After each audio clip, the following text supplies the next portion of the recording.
Haman. You know who Haman is in the Quran? He's the minister, or one of the ministers of who? Of Fir'aun. Haman is mentioned in the Quran about 6 times. And Allah tells us about Haman that Fir'aun commanded him to build him a tower. Fir'aun commanded him to build him a tower.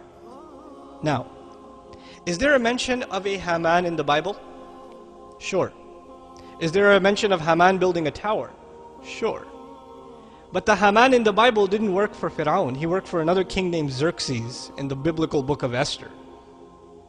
So the biblical Catholic scholars in the 1600s, who were first getting into Orientalist studies, Islamic studies, they looked this thing up in the Quran and said, aha, we found a mistake in the Quran.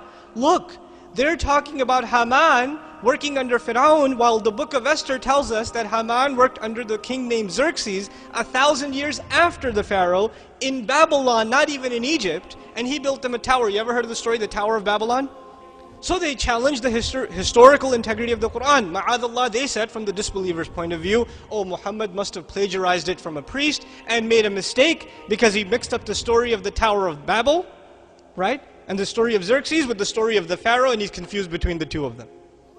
That's what he did. Misquotation in the Quran. What's really interesting is, in the late 1800s, the Catholic scholarship, the body of Catholic scholarship, unanimously denied the book of Esther as a valid source of history. They acknowledged their own book, they acknowledged that their own book, unanimously, is legend, just stories made up, names made up. The Jewish encyclopedia even now tells you the book of Esther has no historical value. None whatsoever. But then it remains, this one question remains. The Quran tells us that this Quran tells Bani Israel about the things that even they disagreed in. Even they disagreed in some stuff, and this Quran tells them. This speaker is giving this to you. He can't be the speaker then. This knowledge is coming from somewhere else. Now check this out. You know Maurice Bucquet is a famous Muslim who wrote Bible, Quran, and science? Before he got into that subject, he was a historian. He wanted to study Islamic history.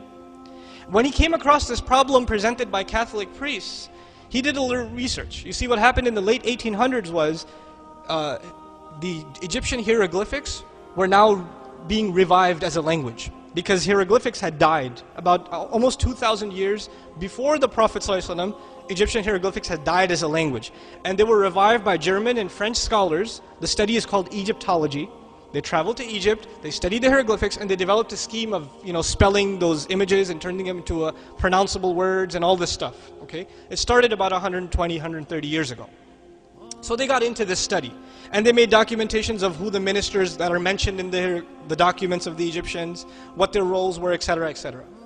Maurice travels to France, goes to an Egyptologist and asks him, by the way, in your records, did you see any name Haman?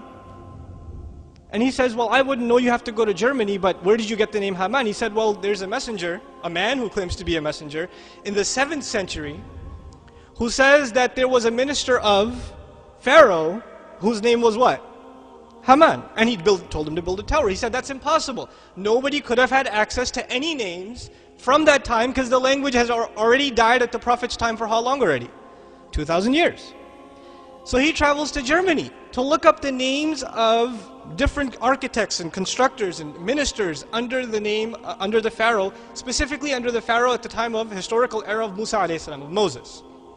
What does he find? Haman, minister of the stone quarries, construction. This name is discovered in the 1900s. They actually have a statue in Austria, I believe.